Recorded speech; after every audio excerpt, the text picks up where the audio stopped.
ಕೆಪಿಎಸ್ಸಿಯಲ್ಲಿ ಮತ್ತೊಂದು ಬ್ರಹ್ಮಾಂಡ ಭ್ರಷ್ಟಾಚಾರ ನಡೆದಿದೆ ಅನ್ನುವಂತಹ ಆರೋಪ ಕೇಳಿಬರ್ತಾ ಇದೆ.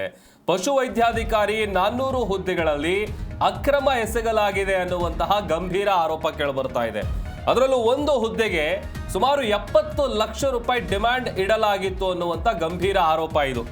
ಮಧ್ಯವರ್ತಿಗಳಿಂದ ಡೀಲಿಂಗ್ ಮಾಡ್ತಾ ಇರುವಂತಹ ಒಂದು ಆಡಿಯೋ ಸಿಕ್ಕಾಪಟ್ಟೆ ವೈರಲ್ ಆಗ್ತಾ ಇದೆ. ಮೊಹಮ್ಮದ್ ಆರಿಫ್ ಅನ್ನುವಂಥ ವ್ಯಕ್ತಿ ಡೀಲಿಂಗ್ ಮಾಡ್ತಾ ಇರುವಂಥ ವಿಡಿಯೋ ಕೂಡ ಲಭಿಸಿದೆ. ಫೋನ್ ಕಾಲ್ನಲ್ಲಿ ಡೈರೆಕ್ಟ್ ಆಗಿ ಆತ ಹಣಕ್ಕೆ ಡಿಮ್ಯಾಂಡ್ ಇಟ್ಟಿರುವಂಥ ವಿಚಾರ ಅದರಲ್ಲಿ ಗೊತ್ತಾಗ್ತಾ ಇದೆ. ವಿಧಾನಸೌಧದ ಠಾಣೆಯ ಮುಂದೆ ವೆಟರ್ನರಿ ವೈದ್ಯರು ಇದೇ ವಿಚಾರಕ್ಕೆ ಸಂಬಂಧಪಟ್ಟಂತೆ ಕಿಡಿಕಾರ್ತಾ ಇದ್ದಾರೆ. ಒಂದು ಹುದ್ದೆಗೆ 70 ಲಕ್ಷ ಡಿಮ್ಯಾಂಡ್ ಮಾಡಿದ್ದಾರೆ ಅನ್ನುವಂಥ ಆರೋಪ. ಮಧ್ಯವರ್ತಿಗಳು ಡೀಲಿಂಗ್ ಮಾಡ್ತಾ ಇರುವಂಥ ಆಡಿಯೋ ವಿಡಿಯೋ ಏನಿದೆ ಅದರಲ್ಲಿ ಕ್ಲಿಯರ್ ಆಗಿ ಗೊತ್ತಾಗ್ತಾ ಇದೆ. ಫೋನ್ ಕಾಲ್ನಲ್ಲಿ ಡೈರೆಕ್ಟ್ ಆಗಿ ಆತ ಹಣಕ್ಕೆ ಡಿಮ್ಯಾಂಡ್ ಇಟ್ಟಿರುವಂತಹ ವಿಚಾರ ಬೆಳಕಿಗೆ ಬರ್ತಾ ಇದೆ. ಇದೇ ವಿಚಾರಕ್ಕೆ ಸಂಬಂಧಪಟ್ಟಂತೆ ಈಗ ವಿಧಾನಸೌಧದ ಠಾಣೆಯ ಮುಂದೆ ವೆಟರ್ನರಿ ವೈದ್ಯರೇನಿದ್ದಾರೆ ಕಿಡಿಕಾರ್ತಾ ಇದ್ದಾರೆ. ಗಂಭೀರ ಆರೋಪಗಳು ಕೇಳಿಬಂದಂಥ ಹಿನ್ನೆಲೆಯಲ್ಲಿ ಕರ್ನಾಟಕ ಲೋಕಸೇವಾ ಆಯೋಗದ ಅಧ್ಯಕ್ಷರ ಅಮಾನತಿನ ಬೆನ್ನಲ್ಲೇನೆ ಕೆಪಿಎಸ್ಸಿಯಲ್ಲಿ ಇದಂಗೆ ಮತ್ತೊಂದು ಬ್ರಹ್ಮಾಂಡ ಭ್ರಷ್ಟಾಚಾರ ನಡೆದಿರುವಂತಹ ಆರೋಪ ಕೇಳಿಬರ್ತಾ ಇದೆ. ಪಶುವೈದ್ಯಾಧಿಕಾರಿ ಹುದ್ದೆಗಳ ನೇಮಕಾತಿಯಲ್ಲಿ ಬಹಳ ದೊಡ್ಡ ಮಟ್ಟದಲ್ಲಿ ಅಕ್ರಮ ನಡೆದಿದೆ ಅಂತೇಳಿ ಆರೋಪ ಮಾಡಿ ಸುಮಾರು 50ಕ್ಕೂ ಹೆಚ್ಚು ಅಭ್ಯರ್ಥಿಗಳು ಪೊಲೀಸ್ ಠಾಣೆ ಮೆಟ್ಲೇರಿದ್ದಾರೆ. ಒಂದು ಹುದ್ದೆಗೆ 70 ಲಕ್ಷ ರೂಪಾಯಿ ಡಿಮ್ಯಾಂಡ್ ಇಟ್ಟಿದ್ರು ಅನ್ನುವಂಥ ಗಂಭೀರ ಆರೋಪ ಕೂಡ ಮಾಡ್ತಾ ಇದ್ದಾರೆ. ಜೊತೆಗೆ ಫೋನ್ ಟ್ರಾನ್ಸಾಕ್ಷನ್ಗಳೇನಾಗಿದೆ, ಹಣ ಕಳಿಸಿದಂಥ ಟ್ರಾನ್ಸಾಕ್ಷನ್ಗಳು ಜೊತೆಗೆ ಅದಕ್ಕೆ ಸಂಬಂಧಪಟ್ಟಂಥ ಆಡಿಯೋ ವಿಡಿಯೋ ಇದೆಲ್ಲವೂ ಕೂಡ ಈಗ ಬಯಲಾಗಿರೋದು ವ್ಯಾಪಕ ಆಕ್ರೋಶಕ್ಕೂ ಕೂಡ ಕಾರಣ ಆಗ್ತಾ ಇದೆ. ಸ್ವಜನ ಪಕ್ಷಪಾತ ಸೇರಿದಂತೆ ವಿವಿಧ ಗಂಭೀರ ಆರೋಪಗಳ ಹಿನ್ನೆಲೆಯಲ್ಲಿ ಕರ್ನಾಟಕ ಲೋಕಸೇವಾ ಆಯೋಗದ ಅಧ್ಯಕ್ಷ ಶಿವಶಂಕರಪ್ಪ ಸಾಹುಕಾರ್ ಏನಿದ್ದಾರೆ ಅವರ ಅಮಾನತ್ ಆದ ನಡುವೆನೇ ಕೆಪಿಎಸ್ಸಿಯಲ್ಲಿ ಇದೀಗ ಮತ್ತೊಂದು ಬ್ರಹ್ಮಾಂಡ ಅಕ್ರಮ ನಡೆದಿರುವಂತಹ ಆರೋಪ ಕೇಳಿಬರ್ತಾ ಇದೆ. ಅದರಲ್ಲೂ ಪಶು ವೈದ್ಯಾಧಿಕಾರಿಗಳ ನೇಮಕಾತಿ ಪ್ರಕ್ರಿಯೆ ಏನಿರುತ್ತೆ ಆ ಪ್ರಕ್ರಿಯೆಯಲ್ಲಿ ಗೋಲ್ಮಾಲ್ ನಡೆದಿದೆ ಅನ್ನುವಂಥ ಕಂಪ್ಲೇಂಟ್ ಕೂಡ ಕೊಡಲಾಗಿದೆ. ಈ ನೇಮಕಾತಿ ಪ್ರಕ್ರಿಯೆಯನ್ನು ರದ್ದುಗೊಳಿಸಬೇಕು ಅಂತೇಳಿ ಆಕಾಂಕ್ಷಿಗಳು ಈಗ ಒತ್ತಾಯ ಮಾಡ್ತಾ ಇದ್ದಾರೆ. 60% ಅಕ್ರಮ ಆಗಿರುವ ಬಗ್ಗೆ ಗಂಭೀರ ಆರೋಪ ಕೂಡ ಕೇಳಿಬಂದಿದೆ. ಇದರಲ್ಲಿಯೂ ಕೂಡ ಇತ್ತೀಚೆಗಷ್ಟೇ ಅಮಾನತ್ ಆಗಿರುವಂತಹ ಶಿವಶಂಕರಪ್ಪ ಸಾಹುಕಾರ್ ಏನಿದ್ದಾರೆ ಅವರ ಹೆಸರು ಕೂಡ ತಳುಕು ಹಾಕ್ಕೊಳ್ತಾ ಇದೆ. ಈ ಜನವರಿ 8ರಂದು 400 ಪಶುವೈದ್ಯಾಧಿಕಾರಿಗಳ ಹುದ್ದೆಗೆ ಪರೀಕ್ಷೆ ನಡೆದಿತ್ತು. ಅಂದರೆ ಜುಲೈ 17ರಂದು ಹೊರಬಿದ್ದಂಥ ಫಲಿತಾಂಶ ಏನಿದೆ ಅದನ್ನು ನೋಡಿದಂಥ ಅಭ್ಯರ್ಥಿಗಳು ಆತಂಕಕ್ಕೊಳಗಾಗಿದ್ದಾರೆ.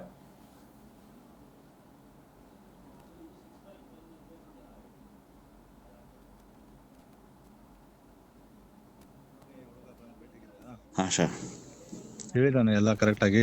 ಹಾಂ ಸರ್, ಹೇಳಿದೆ ಸರ್. ನಾನು ಬರ್ಬೇಕು ಅನ್ಕೊಂಡ್ರೆ ಆಗಿದೆ ಸರ್. ನೀವು ಬಂದಿದ್ರೆ ಚೆನ್ನಾಗಿರ್ತಿತ್ತು ಇದ್ರಾಗೆ. ಹಾಂ, ಬೇರೆ ಕೆಲಸ ಇತ್ತು ಸರ್, ಆಗಿದೆ ಸರ್. ಸರ್ ಸರಿ ಇದೆನಾ, ಮಾಡೋಣ? ಹಾಂ, ಮಾಡಿ ಸರ್. ಅದು ನನ್ನ ಮಗ ಮದುವೆ ಮಾಡಬೇಕಿತ್ತು. ಮೊದಲು ಮಾಡಿದ್ರೆ ಭಾಳ ಚೀಪಲ್ಲಿ ಹಾಕಿತ್ತು. ಹಾಂ ಸರ್. ಸ್ವಲ್ಪ ಕಾಸ್ಟ್ಲಿ ಆಗ್ತಾ ಇದೆ ಸರ್. ಹಾಂ, ನೋಡಿ ಸರ್ ಎಷ್ಟಾಗೋ ಸರ್. ಅಲ್ಲಿ ನೀನು ಹೇಳಿದ್ದೀನಲ್ಲ ಸರ್ ಅವ್ರಿಗೆ. ನನ್ನ ಮಗ ಹೇಳಿದೆ ಸರ್, ಸ್ವಲ್ಪ ಅದೇ ಕಡಿಮೆ ಅಂತ ಮಾಡ್ತೀನಿ ಅಂತ ಹೇಳ್ತಂತ. ಏನಾರೇ ನೋಡೋಣ, ಬಟ್ ಅವ್ರು ಅಷ್ಟು ಕೊಡ್ಲೇಬೇಕಂದ್ರೆ ಏನ್ ಮಾಡಕ್ಕಾಗಲ್ಲ ಸರ್. ಎಷ್ಟು ಸರ್ ಅದು? ಅವರೆಲ್ಲ ಭಾಳ ಭಯಂಕರ ಜಾಸ್ತಿ ಹೇಳ್ತಾ ಇದಾರೆ, ಆದ್ರೂ ಅಷ್ಟೇನ್ ಆಗುದಿಲ್ಲ ಅದು. ಹಾಂ ಸರ್. ನೋಡೋಣ, ಒಂದು 80 ತನ ಏನ್ರಿ ಅರೇಂಜ್ಮೆಂಟ್ ಮಾಡ್ತೀನಿ ಅಂತ ಹೇಳಿನಿ. ಹಾಂ ಸರ್. ಸ್ವಲ್ಪ ಕಡಿಮೆ ಆಗಲ್ಲ ಸರ್? ಸರ್ 70 ಸರ್, ಅವ್ರು ಓಕೆ ಅಂದ್ರೆ ನಂದೇನ್ ತೊಂದ್ರೆ ಇಲ್ಲ ಸರ್. ಹಾಂ ಸರ್. ಅವ್ರು ಆಗಲ್ಲ ಅಂದ್ರೆ ನಾನು ಏನು ಮಾಡಕ್ ಆಗಲ್ಲ ಸರ್. ನಿನ್ನೆ ಹೇಳಿದ್ದೀನಿ ನಾನು ಅವ್ರಿಗೆ ಮತ್ತವ್ರಿಗೆ. ನೋಡಿ ಅಂದ್ರೆ 80 ಓಕೆ. ಈಗೇನು ಮಾಡ್ಬೇಕಾಗಿ ಸರ್ ನೆಕ್ಸ್ಟ್? ಸ್ವಲ್ಪ ಬೇಗ ಮಾಡ್ಕೊಡ್ತೀನಿ. ಬೇಗ ಅಂದ್ರೆ ಸರ್ ನಾಳೆ ಸೋಮವಾರ. ಹಾಂ, ನಾಳೆ. ಹೌದು ಸರ್. ನಾಳೆ ಸೋಮವಾರ, ನಾಳೆ ಅರ್ಧ ತೆಗ್ದ ಅವ್ರದ್ದು ಕ್ಲಿಯರ್ ಮಾಡ್ತೀನಿ ಸರ್. ನಾಳೆ ಸರ್? ನಾಳೆನೆ ಮಾಡ್ತೀನಿ. ಓಕೆ, ನಾಳೆ. ಓಕೆ ಸರ್, ಆಯ್ತು. ನಾಳೆ ದುಡ್ಡು ಕೊಡ್ಬೇಕಲ್ಲ ಸರ್? ದುಡ್ಡು ಕೊಡ್ಬೇಕು ಸರ್. ಅಲ್ಲಿ ವಿನೋದನ್ ಕೈಯಲ್ಲಿ ಕೊಡಿ, ನೀವು ಸ್ಪೀಕರ್ ಇಟ್ಟು ಓಪನ್ ಸ್ಪೀಕರ್ ಸ್ಟಾರ್ಟ್ ಇರ್ಲಿ. Okay sir. ವಿನೋದನ್ ಕೈಯಲ್ಲಿ ಕೊಡಿ ಫೋನ್. ಓಕೆ. ಹಾಂ ಸರ್, ಹೇಳಿ ಸರ್. ವಿನೋದ್ ಮತ್ತೆ ಯಾರಿಗಾರೆ ಮಾತಾಡ್ಬೇಕಾ ಮನೆಯಲ್ಲಿ? ಇನ್ನೇನಿಲ್ಲ ಸರ್, ನಮ್ಮ ಅಪ್ಪ. ನಿಮ್ಮ ಮಾಮವರು ಯಾರು? ನಮ್ಮ ಮಾಮ ನಿನ್ನೆ ಮಾತಾಡಿದ್ರಲ್ಲ ಸರ್. ನೀನ್ ಮಾತಾಡಿದಾರೆ, ಮತ್ತೇನ್ರಿ ಪ್ರಾಬ್ಲಮ್ ಏನಿಲ್ಲದಲ್ಲ ಮನೆಯಲ್ಲಿ? ನಮ್ಮ ಅಪ್ಪ ಮಾತಾಡಿದ್ರು. ಹ್ಮ್ ಏನ್ ತೊಂದ್ರೆ ಇಲ್ಲ, ಮಾಡಿಸ್ಕೊಳ್ಳಿ, ಇನ್ನು ಮದ್ವೆ ಮಾಡ್ಬೇಕು ನಿಂಗೆ ಅಂತ ಹೇಳಿದ್ರು ಸರ್. ಇಲ್ಲ ವಿನೋದ್ ಹಾ ಸರ್ ಹೇಳಿ ಸರ್. ಸರ್ ಫೋನ್ ಬಂದಿತ್ತು ಇವಾಗ. ಹಾ ಸರ್. ನೀವು ಓಕೆ ಅಂದು ನಿಮ್ ಡಾಕ್ಯುಮೆಂಟ್ಸ್ ತಂದು ಅವ್ರಿಗೆ ಅಮೌಂಟ್ ಕೊಟ್ಟಿವಿ ಅಂದ್ರೆ ನಾಳೆ ಬೆಂಗಳೂರಿಗೆ ಹೊರಡ್ತಾರೆ. ಬೆಂಗಳೂರಲ್ಲಿ ಬರ್ತಾರಂತವ್ರು. ಹಾ ಸರ್ ಎಷ್ಟು ಸರ್ ಬೇಕು ಸರ್ ನಾಳೆ? ನಾಳೆ ನಿಮ್ಗೆ ಹೇಳಿದ್ನಲ್ಲ ನಿನ್ನೆ. ಅರ್ಧ ಸರ್. ಅಮೌಂಟ್ ಒಂದ್ ಸ್ವಲ್ಪ ಅರೇಂಜ್ಮೆಂಟ್ ಮಾಡಿದ್ರೆ. ಇದೆ ಸರ್, ಈಗ ಒಂದು 30 ಇದೆ ಮನೇಲಿ. ಇದು ಈಗ ನೀವು ಹೋಗ್ಬೇಕಾಗತ್ತೆ ಅವ್ರ ಜೊತೆ. ಎಲ್ಲಿ ಬರ್ಬೇಕು ಸರ್ ನಾಳೆ? ಬೆಂಗಳೂರು. ಬೆಂಗಳೂರಲ್ಲಿ ಅದೆಲ್ಲ ಅರೇಂಜ್ಮೆಂಟ್ ಮಾಡ್ತೀವಿ ನಾವು. ಹೌದಾ ಸರ್? ಅಲ್ಲಿ ರೂಮ್ ಗಿಮ್ ಎಲ್ಲ ಬುಕ್ ಮಾಡಿಸ್ತೀವಿ. ಹಾ ಸರ್. ಇದು ಇವತ್ತು ಸಂಡೇ ಅಲ್ಲ, ಚುಟ್ಟಿ ಇವತ್ತ. ಹಾ ಸರ್. ಇವತ್ತ ತಕೊಂಬರಕ್ ಆಗಲ್ಲ ಅವ್ರಿಗೆ. ಹೌದು ಸರ್. ಅದು ನಾಳೆ ಪ್ರೊಸೆಸ್ ಮಾಡ್ತಾರಂತೆ. ಹಾ ಸರ್. ಅದು ನಿನ್ನೆ ತರ ಸ್ಟ್ರಕ್ ಮಾಡಬೇಡಿ. ಅವು ಡಾಕ್ಯುಮೆಂಟ್ಸ್ ಕೂಡ ಯಾಕೆ ತೊಂದರೆ ಮಾಡಿದ್ರಿ ಸರ್? ನಿನ್ನೆ ಹುಡುಗ ಬಂದ್ ಭೇಟಿಗಿದ್ದ. ಹಾ ಸರ್. ಹೇಳಿದಾನೆ ಎಲ್ಲ ಕರೆಕ್ಟ್ ಆಗಿ? ಹಾ ಸರ್ ಹೇಳಿದೆ ಸರ್. ನಾನು ಬರ್ಬೇಕು ಅನ್ಕೊಂಡ್ರೆ ಆಗಿದೆ ಸರ್. ನೀವು ಬಂದಿದ್ರೆ ಚೆನ್ನಾಗಿರ್ತಿತ್ತು ಇದ್ರಾಗೆ. ಹಾ ಬೇರೆ ಕೆಲಸ ಇತ್ತು ಸರ್, ಆಗಿದೆ ಸರ್. ಸರ್ ಸರಿ ಇದೆನಾ? ಮಾಡೋಣ. ಹಾ ಮಾಡಿ ಸರ್. ಅದು ನನ್ನ ಮಗ ಮದುವೆ ಮಾಡ್ಬೇಕಿತ್ತು. ಮೊದಲು ಮಾಡಿದ್ರೆ ಬಾಳ್ ಚೀಪ್ ಅಲ್ಲಿ ಹಾಕಿತ್ತು. ಹಾ ಸರ್. ಸ್ವಲ್ಪ ಕಾಸ್ಟ್ಲಿ ಆಗ್ತಾ ಇದೆ ಸರ್. ನೋಡಿ ಸರ್ ಎಷ್ಟಾಗುತ್ತೆ ಸರ್? ಅಲ್ಲಿ ನಿನ್ನೆ ಹೇಳಿದ್ದೀನಲ್ಲ ಸರ್ ಅವ್ರಿಗೆ. ನಾನು ಹೇಳಿದೆ ಸರ್, ಸ್ವಲ್ಪ ಅದೇ ಕಡಿಮೆ ಅಂತ ಮಾಡ್ತೀನಿ ಅಂತ ಹೇಳ್ತಂತ. ಏನಾರೇ ನೋಡೋಣ, ಬಟ್ ಅವ್ರ ಅಷ್ಟು ಕೊಡ್ಲೇಬೇಕಂದ್ರೆ ಏನ್ ಮಾಡಕ್ ಆಗಲ್ಲ ಸರ್. ಎಷ್ಟು ಸರ್ ಅದು? ಅವರೆಲ್ಲ ಬಾಳ ಭಯಂಕರ ಜಾಸ್ತಿ ಹೇಳ್ತಾ ಇದಾರೆ, ಆದ್ರೂ ಅಷ್ಟೇನ್ ಆಗುದಿಲ್ಲ ಅದು. ಹಾ ಸರ್. ನೋಡೋಣ, ಒಂದ್ 80 ತನ ಏನ್ರಿ ಅರೇಂಜ್ಮೆಂಟ್ ಮಾಡ್ತೀನಿ ಅಂತ ಹೇಳಿನಿ. ಹಾ ಸರ್.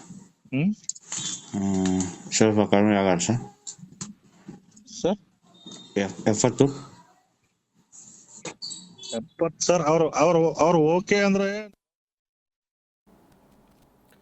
ಈ ಬಗ್ಗೆ ಮತ್ತಷ್ಟು ಡೀಟೇಲ್ಸ್ ಕೊಡ್ತಾರೆ ನಮ್ಮ ಪ್ರತಿನಿಧಿ ಭವ್ಯ ಸುನಿಲ್ ದೂರವಾಣಿ ಸಂಪರ್ಕದಲ್ಲಿ ಜಾಯ್ನ್ ಆಗಿದ್ದಾರೆ. ಭವ್ಯ, ಇತ್ತೀಚೆಗಷ್ಟೇ KPSC ಅವರನ್ನು ಅಮಾನತ್ ಮಾಡಲಾಗಿತ್ತು. ಜೊತೆಗೆ ಈ ಆಡಿಯೋ ಅಸಲಿಯತ್ತೇನು KPSC ನಡೀತಾ ಇರುವಂತ ಈ ಭ್ರಷ್ಟಾಚಾರಗಳಿಗೆ ಕೊನೆನೇ ಇಲ್ವಾ ಹೇಗೆ ಅಂತ?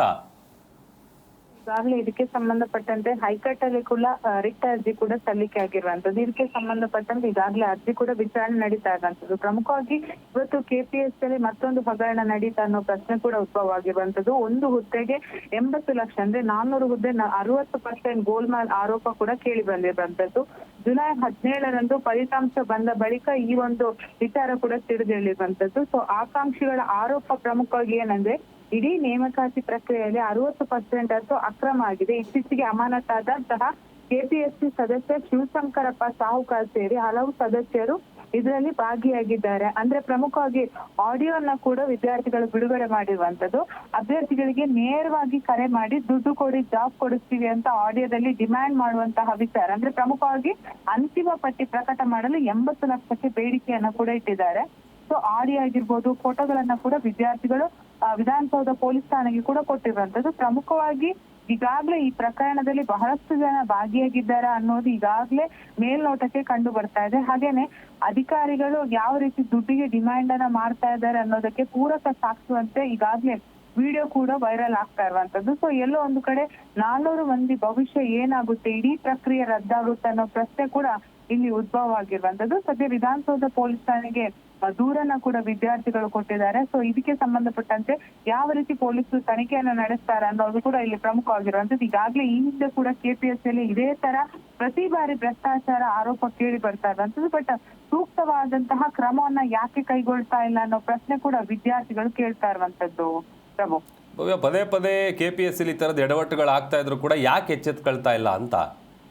ಎಸ್, ಖಂಡಿತ. ಯಾಕಂದ್ರೆ ನಿನ್ನೆ ಹೈಕೋರ್ಟ್ ನ ನ್ಯಾಯಮೂರ್ತಿಗಳು ಕೂಡ ಇದೇ ಪ್ರಶ್ನೆಯನ್ನ ಕೇಳಿದ್ರು. ಯಾಕಂದ್ರೆ ಇದಕ್ಕೆ ಸಂಬಂಧಪಟ್ಟಂತೆ ಹೈಕೋರ್ಟ್ಗೆ ಕೂಡ ರಿಟ್ ಅರ್ಜಿ ಸಲ್ಲಿಕೆ ಆಗಿರುವಂತದ್ದು. ಇದಕ್ಕೆ ಸಂಬಂಧಪಟ್ಟಂತೆ ನ್ಯಾಯಾಲಯ ಕೂಡ ಸರ್ಕಾರವನ್ನ ತರಾಟೆಗೆ ತೆಗೆದುಕೊಂಡಿತ್ತು. ತದನಂತರ ಇದಕ್ಕೆ ಸಂಬಂಧಪಟ್ಟಂತೆ CBI ಕೂಡ ತನಿಖೆಯನ್ನ ನಡೆಸ್ತಾ ಇರುವಂತದ್ದು. ಸೊ ಸೂಕ್ತವಾದಂತಹ ತನಿಖೆಯನ್ನ ನಡೆಸಿ ರಿಪೋರ್ಟ್ ಅನ್ನ ಸಲ್ಲಿಕೆ ಮಾಡುವಂತೆ ಸೂಚಿಸಿರುವಂತದ್ದು. ಅದಾದ್ಮೇಲೆ ಈಗ ಇವತ್ತು ಮತ್ತೊಂದು ವಿಚಾರ ಕೂಡ ಈಗ ಬೆಳಕಿಗೆ ಬಂದಿದೆ. ಸೊ ಯಾರು ಇದರ ಬಗ್ಗೆ ಸೂಕ್ತವನ್ನ ಕ್ರಮ ಕೈಗೊಳ್ಬೇಕು, ಯಾಕೆ ಮುಖ್ಯಮಂತ್ರಿಗಳು ಗೊತ್ತಿದ್ರು ಸುಮ್ಮನೆ ಇದ್ದಾರೆ, ಅಥವಾ ಇದಕ್ಕೆ ಸಂಬಂಧಪಟ್ಟಂತಹ ಅಧಿಕಾರಿಗಳು ಯಾಕೆ ಬೇಜವಾಬ್ದಾರಿತನ ಪ್ರದರ್ಶನ ಮಾಡ್ತಾ ಇದ್ದಾರೆ ಅನ್ನೋ ಪ್ರಶ್ನೆ ಕೂಡ ಇಲ್ಲಿ ಉದ್ಭವ ಆಗುತ್ತೆ. ಯಾಕಂದ್ರೆ KPSC ಅನ್ನೋದು ಬಹುತೇಕ ಮಂದಿಯ ಕನಸು ಅಂತಾನೆ ಹೇಳ್ಬೋದು.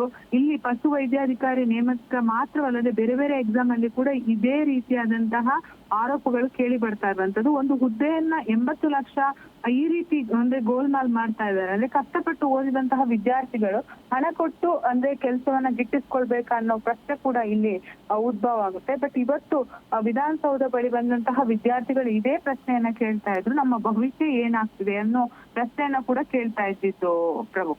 ಓಕೆ, ಥ್ಯಾಂಕ್ ಯು ಭವ್ಯ ನಿಮ್ಮೆಲ್ಲ ಡೀಟೇಲ್ಸ್ಗಾಗಿ. ಲಕ್ಷ್ಮೀ ಸರ್ ಹೌದಾ, ನನಗೆ ಫೋನೇ ಹಾಕಿಲ್ಲ ನೋಡಿ.